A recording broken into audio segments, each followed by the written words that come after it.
Good luck, guys. Look,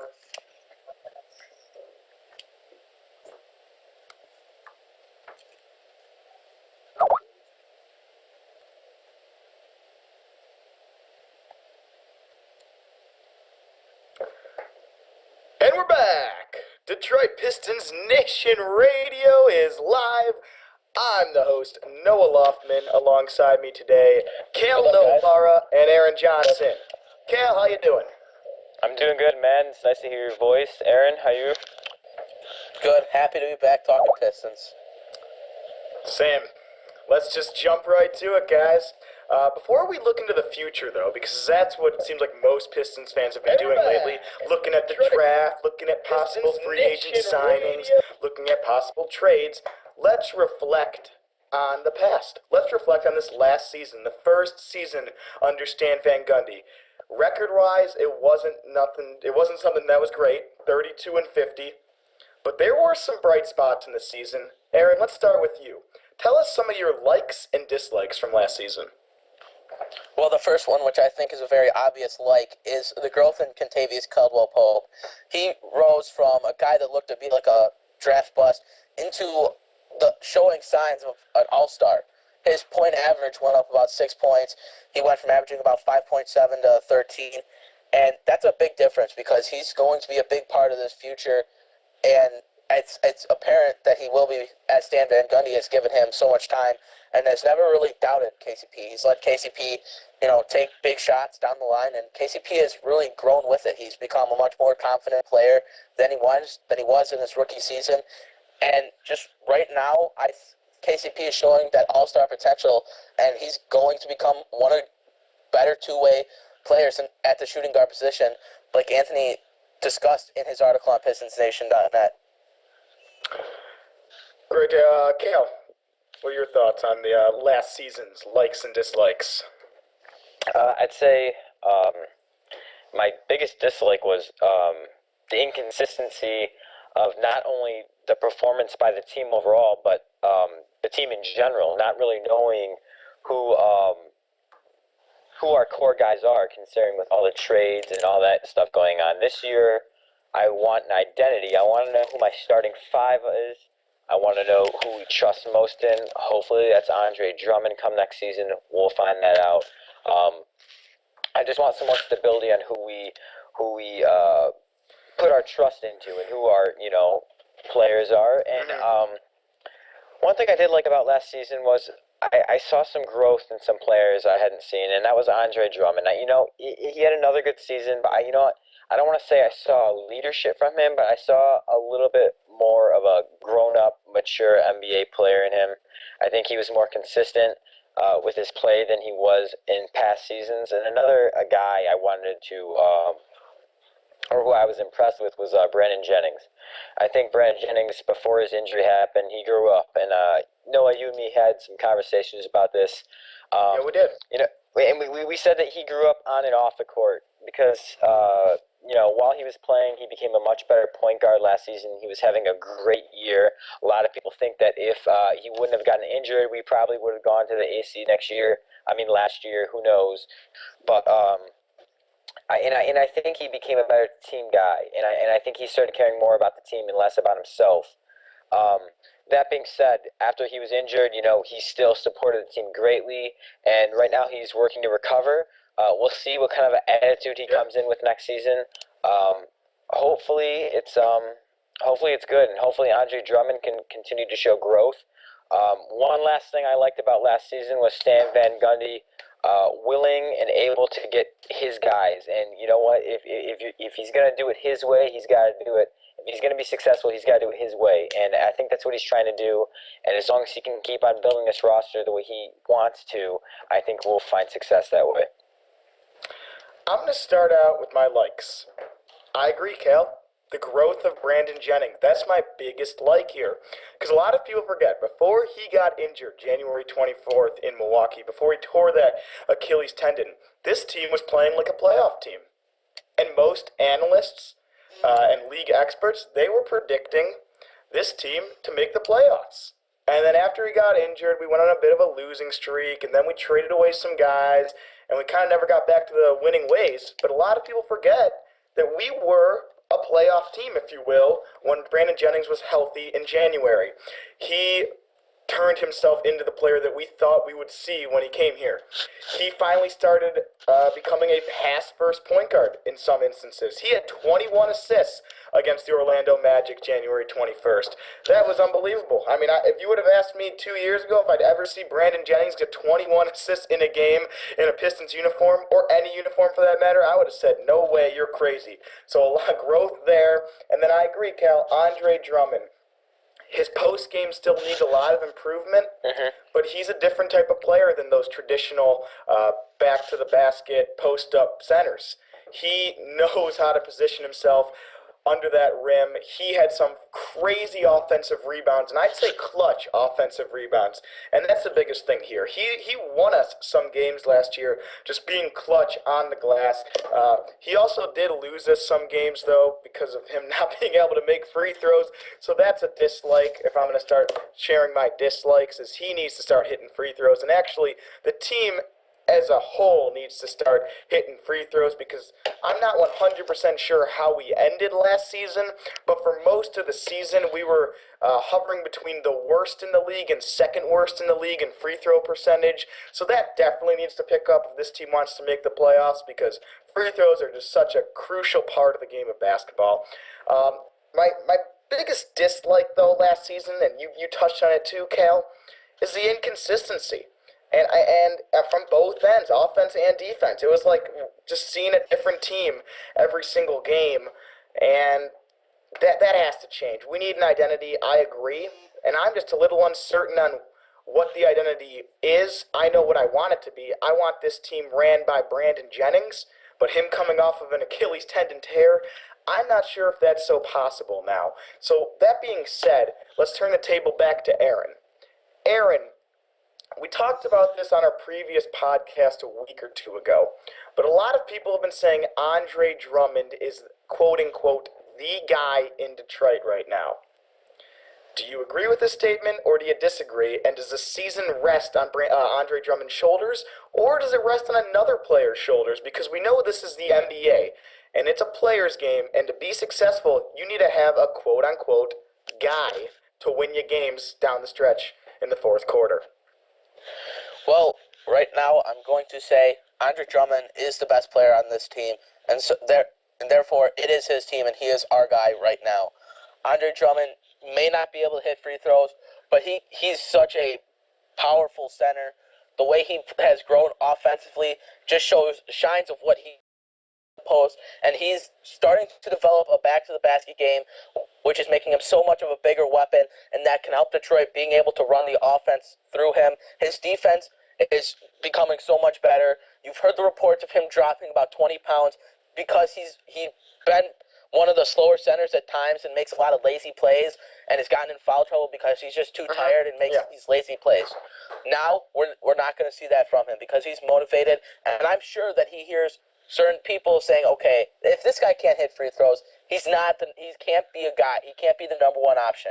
He can't be a star in this league.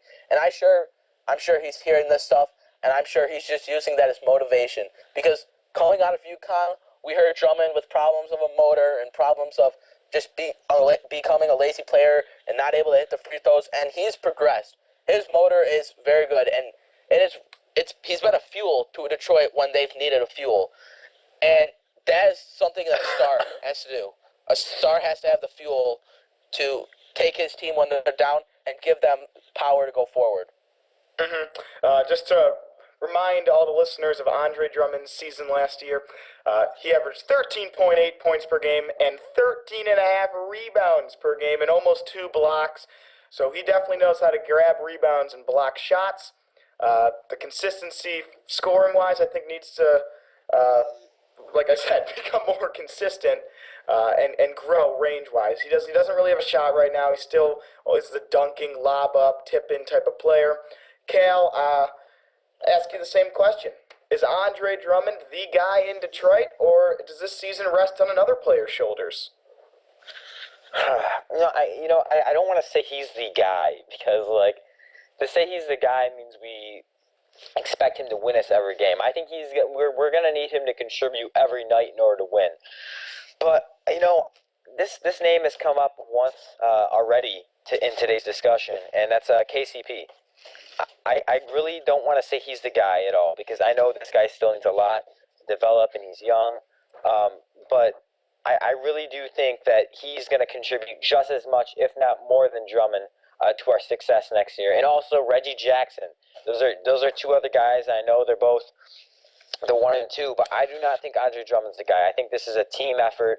I don't think we are. Don't take this the wrong way. I don't think we're good enough of a team. I don't think we have a star on this team to the point where our success rests in their hands. So I would like to say that the three guys who I think need to step up every single night, that's Reggie Jackson, that's Andre Drummond, and that's KCP. So, Andre Drummond, he obviously has to do what he has to do. He needs to get his rebounds. He needs to play good defense. He needs to improve his offense. He needs to improve in the post.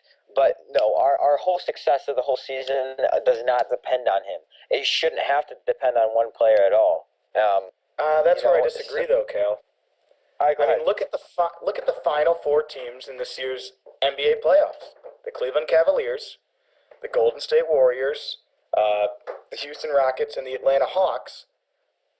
You could argue that the Atlanta Hawks didn't really have a guy, but down the stretch, Jeff Teague was definitely very clutch for them and won them some games. Mm-hmm. But look at those teams. They all had one guy who was solely responsible night in and night out for the team's success. And to be very successful in the NBA, you need to have a guy that can take over games. Name me a team that has reached the success of a playoff run in the last 3-4 years that didn't have one player who can take over a game. Because right now I'm staring at a roster. They have talent. They can rebound. They're athletes. But they can't really no one can really take over the game. I mean, Brandon Jennings, that's why I think he needs to be our guy. But the fact that he's injured right now, a serious injury I might add, that's very concerning to me. Go on, Cal. Prove me wrong. Aaron, I know you want to get something in really quick, but hold on. Atlanta Hawks, you just said, they had to depend on Jeff Teague. But, dude, that team was a whole as a team. Even if Jeff Teague went down, there were still other guys that would have stepped up. I mean, that team was deep, and we know that you need a deep team to win and be successful. Who do you go to with this roster right now?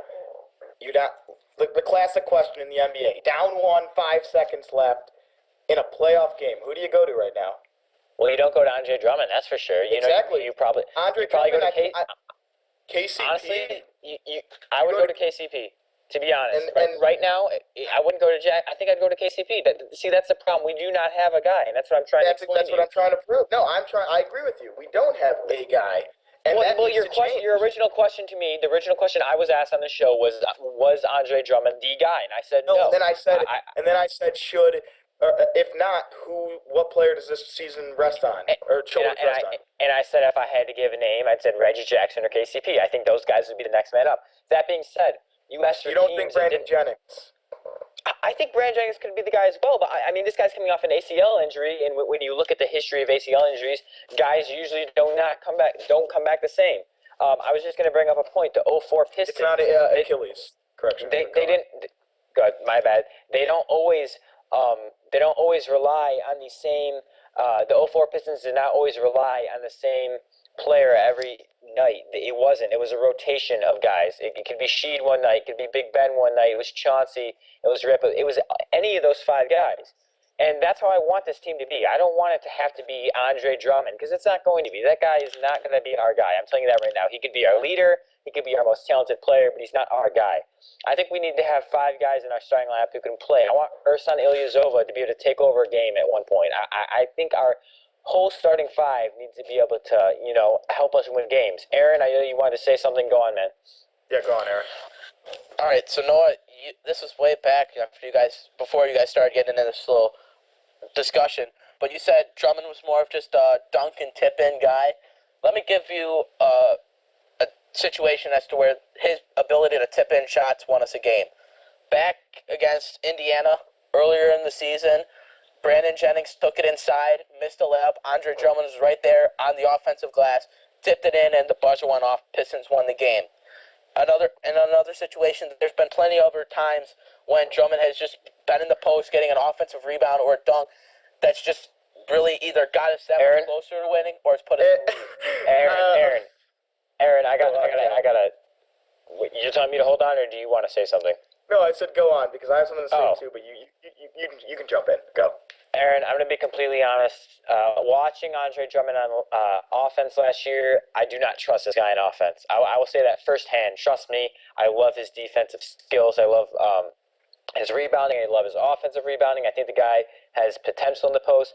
But I'm not sold on him offensively at all. And you know what? If we're going to look for an example. He was giving an example of one. I know he's giving an example of ways he could help. I'm telling you right now that if you think that we are going to rely on Andre Drummond on the offensive side of the ball, that's dead wrong, man. And, I think it's totally off because, first of all, he has improved himself, and I don't think we're going to be going down low as much as we have in years past. I think we're going to be a run-and-shoot team. I think that's the way that we're building this team up. I think we're going to have a lot of shooters on this team. I think that's what Stan Van Gundy wants. And I just think that Drummond's going to help us more on defensively. Not saying he won't get offensive rebounds, not saying he won't be scoring the post here and there. But I just think that offensively, I'm not sold on him yet, and especially with the team that Stan Van Gundy's trying to build. Cal, Aaron, I'm just going to jump in really quickly here. Cal, I'd say you're about half right with what you just said about Andre Drummond not contributing as much with this team on offense. Aaron, I feel like you can say the same thing as I was going to say. I was going to bring up this whole pick and roll type of offense. Were you going to do the same? Yes. You can go on, and then I'll go right after you. Okay, well, first off, I wasn't saying that we're going to go to Drummond in the clutch and say, okay, we need you to tip this ball in. We're going to blatantly miss it so you can just tip it in. I'm saying that we can give him touches, and especially with Reggie Jackson, he runs the pick and roll so well. If we have the right floor spacers, which we are developing in KCP, and we've brought in Ersan Ilyasova, now we got to find a solid guy for the other wing in the small forward position. That's where he can kind of become a big part of our offense because he can become a very dominant role guy, and his ability to go up or be able to stay on the ground and get it in the post, maybe hit a turn away, maybe fade, something like that. And that's something where he's going to need to work on and develop, which is to make him a better option on the offensive end. Aaron, you mentioned a specific instance where Andre Drummond won us the game with a buzzer-beating tip-in. Here's a stat, and this stat covers 81 of those other games where he put us in or not 81, sorry, the 50 other games where we lost, where he put us in a position to lose. Last year, Andre Drummond shot 38% from the free throw line. I'll repeat, 38%. I can't trust this guy to be on the court in the fourth quarter because nowadays in the NBA, a common strategy by every single team is to quote-unquote hack at the worst free throw shooter on the team and put him on the line, and he'll miss. And with Andre Drummond shooting 38% from the free throw line, most likely he's going to miss at least one or two. I couldn't agree more. I remember there was instances last year where you and me would actually be talking after the game, and we would bring up, how angry we were because, we could have won that game if Andre could have made some of his free throws down the stretch. And that's the thing. Again, we've said this over and over again that right now Andre Drummond may be our best player, but he's not our guy. He's not the only guy we can rely on because we need to be able to rely on multiple guys. But honestly, if he's our most talented player, he's going to be able to make free throws, ladies and gentlemen. You can't have your best player on the court not be out there in the fourth quarter because you know what? Knowing Stan Van Gundy, if Andre Drummond continues to miss free throws and he puts us in a position to lose in the fourth quarter, Stan Van Gundy will have no problem taking this guy out. I promise you. He will take him out immediately, and there will be no fourth quarter for Andre Drummond, which is sad because, I really think he could help contribute in other ways that aren't free throw shooting. That being said, Aaron, how do you feel about that? The fact that he can't shoot free throws. What would you like? You like this guy, and I think you've proven my point that you think that he can help us offensively. In the clutch. What do you do if he still can't make free throws? Do you leave him in the fourth? What would you do? And if you don't have an answer, I don't think I do either. So go ahead. I have an answer, but go on, Aaron. Well, I guess in that situation, if the team, I see first you keep him in to see if teams are going to apply the hack-a-shack, which they most likely will. But if they don't, you have to keep him in because he's a very effective player on both ends when he's given the opportunity to. He makes his shots in the paint, and when he doesn't, he's up there getting offensive rebounds for it. He's a solid rim protector, but if they do start the hack-a-shack, hack or whatever, then yes, you do have to pull him out, and that's what is going to make people shy away from calling him a star and an all-star type player, which is sadly, what keeps him from being called that. Well, that wouldn't just make me shy away from calling him a all-star. That would make me shy away from calling him a good player in general. If you're a good player, you have to be in the game in the fourth quarter. And you know what? In today's NBA, I don't care what you say. If free throws has to be the worst part of his game, and he's not going to be able to make them, then I'm sorry. But if you're not in the game in the fourth quarter, you cannot call this guy a good player. Good players show up in the fourth quarter. They help their team win. And it's sad because he can contribute in so many other ways. But if you can't make free throws, you're not going to be in there in the fourth quarter. No, you had something to say, or was that Aaron? Cal, that's me. No. Okay. Earlier, I mentioned that this team was hovering between the worst and second worst team in the league in free throw percentage last year. This team ended with the second worst free throw percentage in the league, only in front of the Philadelphia 76ers. So it's not just Andre. I mean, Andre's a big contributor to that because he went to the line so many times due to teams hacking away at him. But it's everyone. I mean, even Brandon Jennings, he has nights where he doesn't make free throws, and it's sad. It really is. Because you watch these NBA playoffs that just happened. Stephen Curry, what was he, 91% free throw shooter? That says something. Because you want to know what that does? It scares teams defensively. Because if they foul you, then you're like, oh shoot, I just gave away 2 points. Versus when you foul the Pistons, when you foul Andre Drummond, it's, oh yes, I didn't just give away points. Because most likely, he'll probably make one of two, and might even miss both down the stretch, because the pressure looks like it gets to Andre. Great, Aaron, you gave us one example of Andre Drummond hitting a buzzer beater tip-in, and trust me, this guy, I raved about him all season long. But that's really it. Down the stretch of games, there are numerous times this last season and season before that where he, and when Josh Smith was on the team, and even KCP, I remember, missed crucial free throws down the stretch of games that lost us games. It's that simple. Go on, Kel. I want to take over the position of host for one moment. I have one question for you guys, and you may laugh at this question because I guess you could say it's unrealistic, but let's say you're the GM of the Detroit Pistons, you make the decisions. Next season, Andre Drummond puts up similar numbers to what he does this year, but he cannot make free throws. He continues to struggle. We can't even have him in there late in the fourth quarter. What do you do with this guy? Do you keep him around as your center? Would you even look to move him? Because you could get good value for him, but do you want a guy that's gonna be in there? I'll let Aaron answer this one first. And I know this is a very stupid question at the same time. I just want to see how you guys are going to respond to this. Because you guys have been talking about how much you guys like him, but again, you need a guy who can go in there in the fourth quarter and help your team. Aaron, what would you do? Well, you can always work on free throws. And yes, he's a 38% free throw shooter, and he isn't going to become an 80% free throw shooter. That's not the question. But he can become, around the 60 to 70% free throw shooter if he puts in a ton of work.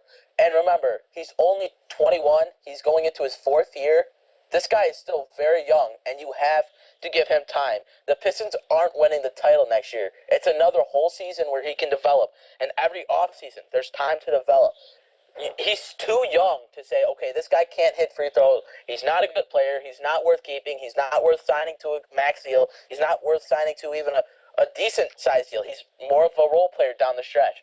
And that's just not true. There's no way you can trade Andre Drummond. Aaron, can I interrupt you really quick? I think the question, the part of the question that was intriguing to me that I asked was the value that you could get for this guy. I mean, because I know that there's teams in there that would give up a lot for Andre Drummond. But at the same time, if he's not helping in the fourth quarter, why would you not give this guy up for a lot of value? I don't know. I just thought it was interesting. Noah, do you have anything you want to add? Yes, I have a lot of things I'd like to add. Okay. All right. We don't trade him. We spent the past 2 years, and we'll continue to spend the next 2 years building around this guy. But what I'm saying is, there's an easy solution to this problem. You don't play him in the fourth quarter. You don't play him in the late scenario situations Oh dear because you Lord. don't Oh need him. dear Lord. Come on. You can play No. small ball. No. Now we have No. Ursan Ilyasova. He's 6'10", and he can shoot the ball from anywhere. Okay, He's so a great free throw shooter too. oh my So God. he's now your big guy, along with Anthony Tolliver. So you're kind of playing like two power forwards. Because here's the thing: late in games when you need free throw shooting, it's either because A, you're already in the lead and teams are just going to foul you anyways because they need the ball back, or B, you're in a position that you're winning and the team needs to come back. Normally, if a game is very close, teams aren't going to necessarily foul a player just because it stops the clock, gives the other team a rest, and they're not always as smart as we might think. Players don't always think, oh, Andre Drummond, he's 38% free throw shooter. We better foul him with 5 minutes left. That's not always what they think. Okay, ask me.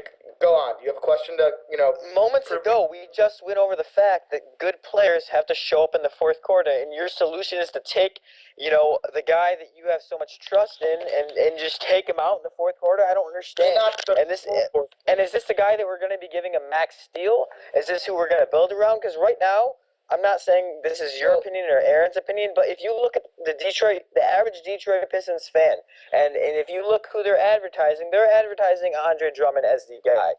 That's just Because a he's a fact. freak of nature. He's special. Okay, a freak of nature that cannot be in the game in the fourth quarter. You just said it yourself. That would be your game plan if he continues to struggle with free throws, which is a scarily, very realistic situation. So you're telling me, Mr. Loftman, that if Andre Drummond continues to struggle with free throws, he's still going to be the face of the franchise, but we're just not going to play him in the fourth quarter. I think this is a bigger issue than people realize. I really agree. do. It is a big issue, and I think it will be addressed. I think that they're definitely going to give him a chance. But if, like you said, if he can't hit free throws down the stretch, you don't keep him in. It's the same. It's the same philosophy as coaching. Bye-bye. Seventh grade basketball. Trade him. No, you don't trade him though, Cal. Yes, you do. Here's the thing. No, he helps you in so many other ways that teams don't have. Like I said, there's only two teams I can think of on the top of my head, and that's the Houston Rockets and the Los Angeles Clippers, where they have a center that can do things like Andre Drummond can do. Noah, I have too much pride in this organization to keep the face of the franchise around when he can't even play in the fourth quarter. I'm sorry, I'm not giving this guy a max deal. I ain't giving him anything if he cannot play in the fourth quarter. And this is a guy that you trust in, and you think very highly of him. But you just said if he here's what you do, Kel. You keep him on there for defensive purposes. So it's because especially down the stretch of games, and down the stretch of the game, it's always a stop and start. So you can sub. So Stanza's got to be, on the fly with Drummond coming in and out. And Cal, you might think that, but it's the best solution I can think of right now. I mean, can you think of a better one? We're not trading. Yes, I do. That right now. I know we're not going to. So you're telling me the face of the franchise is a guy who won't be in there in the fourth quarter? I'm sorry, but that's a joke. Like I said, depending on the circumstances of the game, he may not be on the court during the fourth quarter, late in the game when we need to score or when we have the ball. And there's a chance that the other team, that Stan Van Gundy and this coaching staff recognizes that this team is going to purposely foul our worst free throw shooter. It's just logic, Hal. I mean, there's been plenty of success stories of players that can't shoot free throws that are still very great. Like I said, DeAndre Jordan and Dwight Howard, they do shoot a little better than Andre Drummond. They're in that 50-60 mark. Still nothing special. Still a little scary down the stretch of games. Teams still hack at them on purpose. But I think really if Drummond can get to that 50-60 mark, you can trust him a little more. But 38% is awful. It's pitiful. It's pathetic. That needs to improve. But 50-60 mark, we can. Yep. We're way off track here. Aaron, we're going to get you back in the discussion. Guys, this wasn't even a part of the plan. This is just giving you an idea of Pistons Nation Live. When we start rambling and start talking, we get into some good discussions. Noah, we're passionate. Let's please move on. Let's move back to script. Yep. Let's go back to what we're going to talk about. Good discussion. Guys, if you want to comment what you guys think about that issue, feel free to. But right now, we got to move on. Noah, please ask Mr. Aaron here, who has it. I just want to make sure Aaron has a chance to speak his mind on this whole Andre Drummond. On this issue? If he wants to. Yeah, before we move on, Aaron, do you have any other things you'd like to add? Well, like I said, I just don't think we can give up on him because he's still so young and there's plenty of time to develop a free throw shot. Yeah. Okay. So now that we've been reflecting on last season for the past, whatever, 20 minutes, because that's what we do at Pistons Nation, let's move on to looking at the future. And let's put that optimistic goggles on and start looking forward to this team's draft, the offseason, even next year's regular season. So, Aaron, back to you. The draft, the NBA draft, is in a week, just about a week from today. Who do the Pistons select at the 8th pick, in your This opinion? is a no. Or does this pick get traded? Good trade. This is a no-brainer. Stanley Johnson. This guy is the complete package, and he's underdeveloped already. His potential, he may not be a complete NBA player yet, but this guy has all the tools to become an all-star and a star for the future. He's 6'7", 245 pounds, huge. Body size, strength, everything is there. He was the main offensive option at Arizona. He averaged 14 points, 6 rebounds. He shot 37 from the three-point line and can hit his free throws consistently. Those are the tools that we need. We need a guy that can help score, take some of the scoring load. We need a guy that can hit free throws, and most importantly, shooting 37% at Arizona in an unorganized offensive system where he was the primary option. 37% could look like 40% in the NBA, 42, 43, because in SVG system, all he's doing is basically he's spotting up. He's ready to catch and shoot the ball. He's a very good defender. He has the tools to defend really the 2 or 3 and potentially even the 4 if he can get stronger. He has good hands. And the thing is, if people want to say Justice Winslow, that's fine. Justice Winslow's a great player. But comparing some of his tools to Winslow's, Johnson's shot mechanics are 10 times better than Winslow's. Winslow brings the ball so low, and it's going to make his shot so much easier to get rejected. Stanley has it up, and he's always ready. His release is faster. And right now, Winslow might be the better player. He might be ready to contribute right away. But the Pistons aren't winning the title next year. They don't need a guy that's going to go in and contribute a ton right away. Stanley Johnson might have a rookie season comparable to Kentavious Caldwell-Pope, but the thing is, that's okay. Detroit doesn't need to try to win the title because they just won't. They aren't good enough, and I don't even think they could go into the Eastern Conference Finals. He can go, but he has the potential to grow, and now you see KCP, and everyone who knows about the Pistons knows about KCP's all-star potential. Well, in 2 years, everyone's going to know about Stanley Johnson's all-star potential. And I think Stanley Johnson will be better than KCP. I'll tell you what, Stanley Johnson, in my opinion, when we look back at this draft 3-4 years later, he's going to be one of the top 5 to 7 players that come out of this draft. Aaron, I've got to say, from the way you just phrased that, you got me excited because my pick was Stanley Johnson as well. I don't want to say it was completely obvious like you said, but, after you said that, I was smiling because of the way you were describing this guy. Big, physical, small forward, athletic, strong, and you know what? I'll tell you what. I want a freak, man. I want a young freak that, who's a future stud, and I want a star. And you know what? Why not take the risk? I don't even think it's a risk. Why not just take this guy? He's 19, and we like Aaron said, we do not need him to be huge next year. We don't need him to be a huge contributor. And as weird as this may sound, I think we have a deep team now. By deep, I mean I think we have a lot of role players. I think we have a lot of guys who can contribute. So we don't need our rookie to step up and be a main part of the team next year. I think he can grow. I think he will have a big rookie season if we draft him. I think he's going to have a great rookie season. I think this is the obvious pick. Let's go for it. Let's invest in a future star. Let's invest in a future stud who's going to help bring us to an elite level as a team. I mean, picture that: Jackson, KCP, and then have Stanley Johnson at the 3, then Drummond and Ilyasova. That's a brutal team to face. So you know what? Let's see. Let's see it. Let's take the risk on this young kid. I think he's going to end up being a star too, and I want that young star. And you know what? And if it takes drafting a 19-year-old that not everyone is sold on, so be it. I don't care. Look at some of our horrible draft picks in the past. Let's do it, Aaron. I'm totally and 100% agreeing with you on this. Noah, I'm not sure what you're going to say. I'm very intrigued with what you're going to say. Go ahead. I just have some concerns about this guy, and maybe I shouldn't be concerned with this, but during the NCAA tournament, he didn't show up for big games. Let's look at the last game he played in the Elite Eight. 6 points, 2 of 4 shooting against Wisconsin. Before that, 12 points, 4 of 10 shooting. Before that, 1 of 12 shooting and 4 points. 0 for 4 from behind the three-point line. Great. He put up good numbers in conference play, put up good numbers in non-conference play. NCAA tournament time, the kid choked. Am I wrong for being a little bit concerned about that, Cal? That's all I'm saying.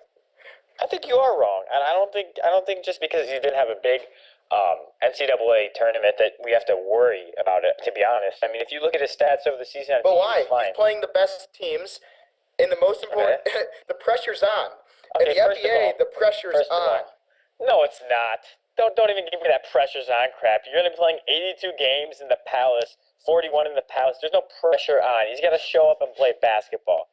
Okay, Noah, come on. It's the NCAA tournament, and so what if the kid had a few games that were off? He's 19 years old. He's going to have time to develop in the NBA, which is a totally different game. It's totally irrelevant. I think this kid's got a ton of potential. Aaron, do you agree with me from what I just said? After Noah said he's worried about these. Still has potential. I'm just saying I'm a little bit concerned, and it makes me question why did he play that way? Why was he, for the lack of a better word, bad during the NCAA tournament? Why was Andre Drummond bad in the fourth quarter? Why can't he perform? Dude, come on, it's not comparable. Everybody, the NCAA tournament is only so many games against the best teams on the biggest stage. Here's the thing. Stanley Johnson's biggest problem, and one of his very few problems, is his consistency. And when you're playing around 33 minutes a game at Arizona, being the number one option with a team that really didn't have any other major threats, Rondé Hollis-Jefferson, don't tell me he's an offensive threat. TJ McConnell, not a very big offensive threat-filled team. It's basically Stanley Johnson meshed together with a bunch of defensive players. So Stanley Johnson had to log a lot of minutes. He had to take a lot of the big shots, and he probably had to take a lot of the shots he wasn't comfortable taking, just like Brandon Jennings did back in his first year with the Pistons. And you know what Brandon Jennings has done now? We're talking about how he can be the guy for this team. So why not years down the line can we not be thinking, okay, Stanley Johnson is our guy for the future? That's really his only problem. And he can grow. He's 19. That's why I don't get why everyone's saying these guys can't develop this, they can't develop that, they don't have this, they don't have that. I'm not saying that. You just get worried that he didn't come up in the clutch in the big games, and I get it. That's my worry. He didn't get a few points, but it's two totally different sports. College basketball and the National Basketball Association. It's just you can't compare him. We'll see how he performs here. We should give him a shot, and we should be his first team. Aaron, I totally and utterly agree with you. Aaron, you just brought up Brandon Jennings. I remember this is one of the topics we wanted to bring up, and Noah, I hope you don't get mad, but I'm going to bring it up right now. You claimed that Stan Van Gundy would be considered a, I don't know what the word you used was, but you said it would be a very stupid decision of him to trade Brandon Jennings right now, and I totally disagree with that, and I want to know why you think that. Oh, because as I mentioned earlier, Cal, Brandon Jennings is the only player on this roster right now that can take over games. Is he consistent with it? Nope. But I've never seen anyone else on this team take over a game, aside from Greg Monroe, who's going to be gone most likely. So in the NBA, you need a player to take over a game. During that 7-game win streak, Brandon Jennings took over games. There was times where you just say, "Oh my God, did he just make that shot with a minute left?" How many times do we say that about KCP? I felt like with KCP, he'd take sometimes 12 3-pointers, and he'd make one in the fourth quarter, and you'd think he took over the game. But no, and sure, Brandon Jennings wasn't the most consistent, but he has the skills. He's somewhat of a veteran. He's been to the playoffs before. He knows how to lead a team. If this team loses him, they lose a lot more than just a good point guard. Trust me, they lose a game changer. Aaron, I want to hear where you stand on this. Well, I agree. Trading Jennings would be a terrible move because I kind of agree with what Noah says. I don't see anyone else on the roster right now that can take over a game the way Brandon Jennings can. I mean, I believe he averaged around 30 points a game in that 7 game span, and that just shows how dominant he can be when he's the number one option. So right now, trading Jennings, especially to what we're hearing in the Los Angeles Lakers being that team that we might trade him to, is a terrible idea because first off, who's LA going to give us? They have no one we want. And if someone says Nick Young, pick. I don't know what I'm going to do if I hear Nick Young, because Nick Young would be one of the worst options for Detroit. Can I just... Okay, Cal, do you have something to say about the whole Brandon Jennings thing before I go back to the draft? Well, yeah. Well, really quick, I just want to say, you corrected me earlier. Was it not an Achilles tear? Because that's what I was under the influence of. It was an Achilles tear. Okay. Let me just say this. You guys are both bringing up stats from last year. Trust me, I know he was our only game changer last year. You gotta understand, this guy had a very, very serious injury. And I hate to say it like this, but guys do not come back the same. And I think that Brandon Jennings that you guys are talking about, I think it's very, very possible that he's completely gone. I think we could come back with a totally different point guard when he comes back. By that I mean a guy who's not as speedy, a guy whose shot might be affected by the injury. I don't know. We don't know what we're going to get from him because look at Derrick Rose. Look how long it took him to come back from. It affects players. They never come back the same. He will never be, in my opinion, as good as he was. From here on with his career, I don't think it's going to get better. He may reach his level he was at. We don't know.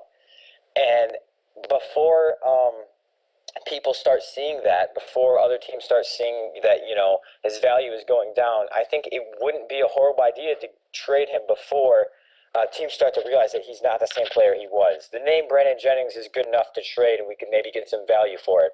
And another thing is, Go ahead, Noah. What were you going to say? No, I'm just expressing my feelings toward what you're saying by moaning. Go on. Well, I don't get what the big deal is because, dude, honestly, we're throwing away. No, I'm not throwing away. Yes, I do think I'm well aware. I think that a torn Achilles is a very serious injury.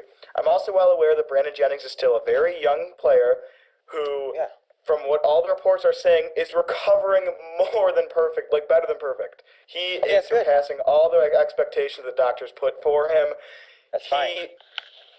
He's proving you wrong, Cal. No, and I understand that. No, listen, we haven't seen him play basketball I'm yet. rooting for this guy. I want him to come back and play great basketball. Trust me. I just had a huge knee injury. I'm a runner, and trust me, I want him to come back 100%. I hate injuries in sports. It's the worst. But what I'm saying is there's a 50-50 chance that you do not get the same point guard when you come back. There's a huge chance that's why I don't think when you trade him. Why not? No, I don't think that. I don't think the Lakers would even. I don't think the Lakers would even want him, because let me ask you this: if it wasn't Brandon Jennings and it was the Pistons in the Lakers' shoes, and they saw a decent point guard who's coming off of a season-ending injury, would you feel comfortable trading for him? I think this rumor is a joke. I think there's 0% chance this happens because it would just be stupid on both guys' parts. Because I'm not saying he has to go to the Lakers. I'm just saying that if he comes. No, I'm saying if he comes back next season and if he doesn't look like the same guy and we get the right team to trade, I don't think it'd be the stupidest idea ever. Especially, I know I'm going to bring up this name right now, Spencer Dinwiddie. I know this is very random. I think he would be a fine backup point guard for this team, and I know he's only a rookie, but I think at the point guard position we would be okay with Reggie Jackson, Spencer Dinwiddie. Noah, Aaron, go on. I'd like to go back to the draft for a second because I think that's what most fans are looking forward to. Cal, I know how you feel about what I'm about to say, and I think I do too. I know how you feel as well, Aaron. But I'm a big fan of the Euro League, and it seems like you guys disagree. Oh, dear Lord. Gosh, stop. Aaron, I'm going to start with you on this question, and I'll eventually share my opinion too, but I'm host here, and I'm going to ask you, what would your feelings be towards if the Pistons drafted Kristaps Porzingis? Well, Noah, I'm not gonna lie. I expected you to ask me about Mario Hinosa, and Well, because I think never mind. Just go on. Yeah. I don't know a ton about Porzingis, but I still have in the back of my mind the name Darko Milicic, which very much scares me, and I'm very worried about taking a EuroLeague player, especially a EuroLeague stretch four, power Oh forward. dear Lord. Oh dear Lord. It just reeks Darko Milicic right now, because what has he done that makes him comparable to a draft player from college that was a power forward? What has he played done in that a Frank in a more Kaminsky has not done? I think he played more in a more challenging league, for sure. Oh dear Lord. Oh dear. Okay. No, he didn't. Would your opinion change at all if I asked you about Mario Hezanoha, though? Jesus. Can I go? Sorry if I on this? pronounced Hezona. No, yeah, I'm at Hezona. Yeah, I want you to answer. Would your opinion be exactly the same if we drafted him, just any Euro guy in general? I'd be much worse if we drafted Mario Hinosa. His attitude and the way he would fit with the team would be terrible. All the chemistry we have right now would just get thrown out the window because Detroit needs a starting small forward, and Mario Hezona, if drafted, would likely be the starter. He has one of the worst attitudes I have ever seen. I see. He's That's where I always disagree. yelling. I disagree. I think that this attitude is an attitude you need in the NBA. It's kind of like a Paul Pierce attitude we're hearing reports of. That. Let me quote him here. He was asked about if he ever respects anyone on the basketball court. He goes, "Respect? No, I never had respect to anyone on a basketball court." He said if I smell blood, you get eaten. That's what he said. He's a competitor. He's like a Paul Pierce. Oh dear Lord. He's He doesn't. 21 He's not buddy years old. buddy. How can he do that? Okay. He plays in No. the Euro leagues. He I'm doesn't not- play I'm looking at against like Kobe Brandon Bryant every Jennings, who night. goes to parties during the off season with other players in the league. That I'm not a fan of. I'm a fan of competitors who hates everyone else on the court except themselves and their teammates. You know what his attitude brings, Noah? It brings a player that is very selfish, always wants the ball, and when he has the ball, he's working for stats. He's looking to improve what his I'm not so sure. stats I think are he on wants paper. to beat on the other team. I think he wants to prove the other team wrong. I think he's a guy who down the line I see could take over games. Cal, back me up here. Okay. I am struggling to find words here, Noah. If, which I do think is a possibility, which is extremely scary, if we draft a European player, that would be the stupidest decision Stan Van Gundy has made under the Pistons GM. And you know what? It'd be completely ridiculous. When you have all these guys you can see here in college in USA, and the success rate it would be way higher for a guy that we would draft here. You do not take the risk, especially with a team that you're trying to develop, and especially when you said it multiple times, Noah. And the Stan Van Gundy's only going to be here. The window is closing. He's only going to be here maybe 3 more years, as far as we know. And you cannot take a risk. Why are we taking a risk on an overly confident or cocky European player because you can change his attitude. If that no, or you could draft a 19-year-old athletic freak from the United States of America out of Arizona who just got done competing in the NCAA men's tournament, who has a ton of potential. That you don't have to change his attitude, and you know he has a ton of potential. Underestimating the Euro League. No, I'm not. I'm not underestimating it. It's BS. No, we're not. If we draft one of those players, it's a complete and utter slap to the face to all Pistons fans. In my opinion, I'd feel disrespected if we drafted a guy out of the EuroLeague. Don't give me no stupid stretch four. I don't want to hear about a shooting power forward. No, it's not even up for discussion with me. If we do it, it's like a slap in the face to me. In my opinion, I would hate it. It wouldn't even be in the same ballpark. It would just be horrible. Oh God, no. I admire his competitiveness. Is all I'm saying. I think that's great. A lot of complaints about him being cocky, but how many? I love those types of players in the NBA. Yes, because we haven't had enough locker room problems in the last 6 years. It's not locker room problems. It's him not liking his opponent. No, what are you saying? What are you saying, man? No, what are you saying? Yeah, honestly. You don't think a rookie that's going to want to take double-digit shots a game is going to not cause problem with someone like Brandon Jennings, Reggie Jackson and I KCP, who have trust Stan shared Van their time in Gundy. the league already. I am I European trust Stan. all-star. I trust Stan Van Gundy that in the fact that if has Hazona's attitude, if it becomes a problem, I think Stan Van Gundy can either fix it or he trades him or he drops him. But I think you take a chance on this guy. I still like Stanley Johnson, but if Oh yeah. I don't know. No, If you're right. If Hazona drops, You're he's completely being right. valued as a top 5 player right Yeah, now. exactly. And it's hard- Why would you ever draft an athletic 19-year-old out of Arizona? You know, just go for the cocky European that we don't really know much about. You know, just go for him because he's the right decision. We need a cocky European, but you're exactly right, Noah. Noah, Thank you said for that. I really appreciate it. you just said if he doesn't work out, we can always just trade him or drop him. Sweet. We just wasted the 8th pick in a draft. That's crucial to this team's because I don't think that's going to be the development. case. I really don't think that's going to be the case. I don't think it's going to be the case. the best player in Europe. I'll tell you What do you want him to say, Cal? You saw LeBron James get up there saying I'm the greatest player in the world? Are you I comparing? like that. No, I'm not. I'm just saying that attitude is Can you something. say this guy's name for me again? Can you say this guy's name for me again, please? Like I said, I apologize to anyone who knows this guy or knows exactly how to pronounce it because I might be pronouncing his name wrong. Hey, go ahead. Mario Hazona. Mario Hazona. Mario Hazona is not the future of the Pistons organization. He's not the future of anything, Noah. He plays in the European League and he's overly confident. He probably is being overly confident to get guys like you who are stupid enough to believe that he is that good to draft him, okay? He didn't even get consistent minutes. I know. Because that's the EuroLeague. That's the mistake that you guys are making and the average basketball fan is making. The EuroLeague strives on this seniority system. Whoa. Did you just call me and Aaron basic basketball fans because we don't believe in an overly... I didn't say basic. I just said basketball. We can look... Hey, Kelly, you just called me stupid before that. This is how these heated discussions work. I'm just saying the EuroLeague is based on a seniority system. All right. The EuroLeague's based on a seniority system, and that, I think, contributes to his lack of minutes. All right, you know what? You can draft Mario Hezonja, whatever his name is. You can do that. You can create a locker room problem. You could have an overly confident player who's going to come in here and not produce and do anything and be out of the league in 5 years. Or you can draft an athletic 19-year-old who just got done playing in the NCAA tournament who has a ton of upside and lots of potential, like me and Aaron want to. So are you whatever you denying want the to do. fact that Hazona's athletic?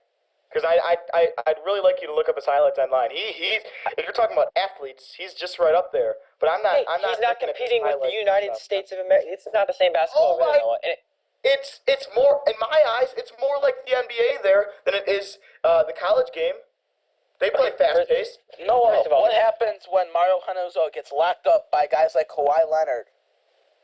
Exactly. What happens when he gets locked up by Stanley Johnson gets locked up by? Well, that's the same thing. He's gonna get no. You want to know what happens with Stanley Johnson? Stanley Johnson's gonna get knocked on his butt. He's gonna get back up and learn how to play basketball. That's and Ozo's just gonna argue with the ref that that's a foul. Oh my God! Making these crazy assumptions about. You're making crazy assumptions. You're talking about a guy from Europe who you're claiming is the right guy to choose. This is the guy you want to draft. I want to hear this straightforward. No, this is the guy you want. No. You're making a hell of an argument for him. I'm saying that it's hard for me to sit here and say one guy is the guy we should draft, but I'd like to include in like a group of in a pool of players that I'd like to see in a Pistons uniform. Yeah, oh, dear Lord. Hazona's in there along with Stanley Johnson, along with Justin Winslow. Talk to Joe Dumars about doing that one because I'm not down for that. I'm really not. Noah, I bet your undeveloped basketball mind back when you were little wanted Darko Milicic too. Nope. It's going to be the same problem. It's going to be a bust, Noah. Mark my words. Oh, there have Lord, been success stories with the EuroLeague. You guys are trashing the EuroLeague like it's no, we're not. We just know the reality of it, and the reality is if we draft a guy from Europe, the chances of him actually working out here in the USA or in the National Basketball Association are low. And why not draft a guy who, like me and Aaron have said multiple times, has a ton of upside and who, in my opinion, is going to be a future star? Like, I don't understand what this argument is coming. Your argument is you just completely deny the fact that Stanley Johnson didn't show up in his big games. And you're just trashing on Hazona's for. What has Hazona done? What has he done? Come on, give me. What has he done? What has he done? Watch his game film, Cal. We have. He can slash like any other shooting guard I've seen in the NBA. Great, He knows how to roll great. off of elevator screens. Now, for what three. happened to Gigi Datomi? What happened to Gigi Datomi, the stud who was coming out of Italy, who was supposed I to wouldn't shoot know. threes and come The straight to Italian the League league? MVP. The Was he MVP. evaluated as a top 5 draft pick? Noah, this guy could come out. I swear, he could be the MVP of the year league, and I wouldn't even look back at him, dude. There's no way. I'm not even giving this guy a chance. I'm sorry, I'm not. You can mark my words. I don't give him a chance. He can go. A very unrelated, but I have to speak my mind here. I think it would benefit the NBA more if players went to Europe instead of college. What? I think it would Oh, dear Lord. because you guys have this Noah. mindset towards the Euro League. You want to talk about Euro League? Brandon Jennings was in the Euro League. He never went to Great. college. I mean, Great. it's just you guys just don't realize that not as many players go to Europe, and I don't know exactly the reason Noah, why. right now, I want you to name me 5 stars that came from the Euro League who are studs in the NBA today. Go. Don't you want to just talk about? I mean, can't you just talk about most San Antonio Spurs players? What are you saying? Tony All right, Parker, Manu Ginobili. I mean, I'm done discussing about the Euro League right now. I'm done. You asked Stop me talking about it. success stories. There's a dynasty that built themselves on Euro League basketball. I mean, that's a success story right there. They also had Greg Popovich. Right. Exactly. Stan Van Gundy is. You guys are raving about him. I'm raving about. We think he's just like I wouldn't say on the Greg Popovich level. He doesn't have a championship, but he's right up there knowing how to evaluate talent. And I trust Stan Van Gundy that if he sees something in Hazona, the question was, what would your feelings be towards the fact that the Pistons would draft a EuroLeague player? And if Van Gundy drafts him, I trust Van Gundy, and I'd see his game film and see analysts break down his game, and I'd trust him. I wouldn't be as mad as you guys. Is all I'm saying. I'm not saying is he my number one guy. So No. you're saying right now, I'm giving you an option. You take him over Stanley Johnson. I can't answer that yet. It's Yes, just you can. Yes, you can. Come on, have an opinion. Don't be boring. Have an opinion. I've had strong opinions throughout the show, Cal. I think All right. it's tough. It's tough. I'd have to see how the. So you're saying that both guys are available for our pick, obviously. Both guys are available. I'd pick Stanley Johnson in a heartbeat. I wouldn't pick this guy in the second round. I can't. Okay, that's bold of you. It is bold because I have balls and you obviously don't because you can't make. Do I have balls? I'm the one saying here that Wow. have No, faith no, in the Euro. there's a difference between balls and not having any brains at all, and you're bringing Well, up a because guy. here's from my the Euro. worry. Here's my worry, Cal. I'm worried that I'm going to be quoted on this show years from You now. should be. And Yes, you are Hazona's gonna going to be put on bust. the show. But it's not going to necessarily because of the playing style he has. It's going to be because of the fact that he got drafted by a team like the Lakers or the Magic or the Nuggets, a team that doesn't know how to develop him like Stan Van Gundy would. So I don't. That's what my worry is. I think I'm talking about from a Pistons standpoint. I think that he could strive with our team. Here's another thing, Noah. I know we got to wrap this up because we're over our time, but the Spurs built around European players. That means it wasn't just Henoza. I'm not saying we're building European around. on it. I'm not saying we're building around Okay, Hazona. no, we're I got building around you Andre back. I got your back there. I know what you're saying. I know you're saying. Here's what Noah's trying to say. He's trying to say that this guy, he sees potential in this kid. He thinks he could come over here and have success. Thank you, but you're wrong. He's going to be a bust. He's not going to have success in the NBA. We're done. I think with a lot of these guys, I think with Stanley Johnson, if he goes to the wrong team, he's going to bust. If Frank Kaminsky goes to the wrong team, he's going to bust.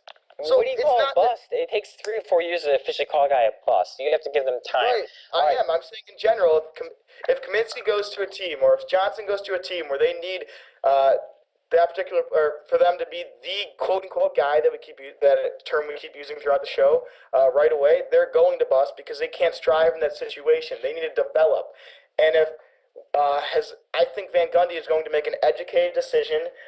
He's definitely been in contact with Hazona. He's definitely been in contact with Johnson, and attitude's a part of it. But I'm seeing a competitive attitude from Hazona, and sure, it's cocky. But I think we got to give the EuroLeague a chance. Is the main thing we need to take away from this is the fact that you said that you wouldn't take a guy who's being evaluated as a top 5 pick, many are saying who could go number 4 with the Lakers. The fact that you're saying that you wouldn't take him in the second round tells us all right there that I think this generation of basketball fans needs to get a little more exposure to EuroLeague basketball. Here, let me finish fine. what I was going to say. Aaron, The teams. excuse me, sorry. Guys, I'm totally and utterly out of time. I have to go. I know you got a few more minutes. I appreciate you guys talking. No, we'll wrap it up right now, yep. No, I gotta go right now. You can say your last statement, Aaron. I'm signing out. Guys, everybody who listened to this, I appreciate it. This is Cal signing out. Noah, Aaron, it was a pleasure talking to you guys. Thank you. See you, Cal. Any final thoughts, Aaron? You know what? I think I'll just end it there. But Very mark heated, my I know. words, Hinoza won't make it in the NBA unless he goes to a team that's building off of a Euro-based system like the Spurs or Nuggets or teams that are going to do that in the future. And the Pistons might. I think we're just They have making zero genius- Europeans besides him on the team, though. Ersan Ilyasova. Yes, but Ersan Ilyasova is almost 30, and they're not going to build a team around a 30-year-old and then another younger guy. But we're not building around them. We're not building around Stanley Johnson if we draft him. This draft is... I can't believe you're possibly putting faith in Stanley Johnson, so much faith in him that you're saying we could build around him. You think they could get to the point? Noah, I'll tell you this. Yeah, it could, but he's shown us nothing that says so. I've watched him since the McDonald's All-American game.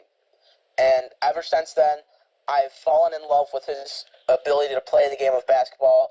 And I've never wavered on the fact that he could be a top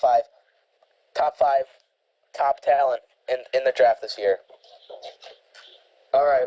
Well, our tech guy Eric says we got to wind this show down. We went a little off topic, but it got exciting. It got heated. As usual. As it always does with Detroit Pistons Nation. And at the end of the day, we're all still friends, guys. So don't think we're walking out of this. And I know Cal didn't get to hear this, but trust me, Cal still loves me deep down. Although we get into very, very, very heated and passionate arguments, he still loves me. I still love him. We're all family here at Detroit Pistons Nation. Another thank you to our tech guy Eric. He's going to post this. Everything should work fine on YouTube.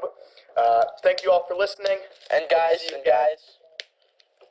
Yep. Guys, please, we're growing a lot here at Pistons Nation, and we just want to keep growing. So please, if you listen to this, share this with your friends. Tell them to check us out. Tell them to follow us on Instagram, Twitter, all that good stuff, and just support us because we're trying to bring you the best coverage for the Pistons. And I think we're doing that pretty good right now for a group of teens. And we've been working very hard, especially now that the summer's upon us. We've just been cranking out and talking everything we've been trying to do, and it's happening. And we have a lot more coming. So hope you guys can share this and help us grow. All right. That was Aaron Johnson, everyone. You heard Cal Novar just 2 minutes earlier before he had to go. I'm Noah Loftman. Thanks for listening. And hope to tune in next week.